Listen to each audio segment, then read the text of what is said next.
दे। तो बताओ।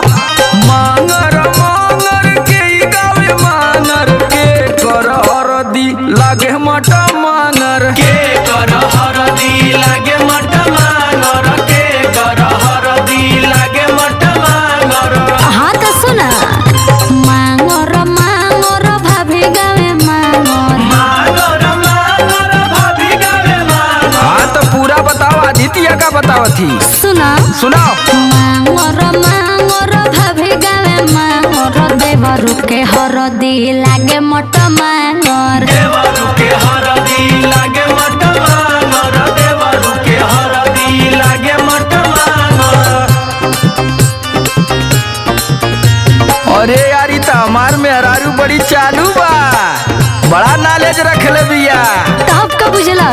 सुन सुन ढेर मत उड़, हई जो ना पूछती ना ई ना बता पैबी।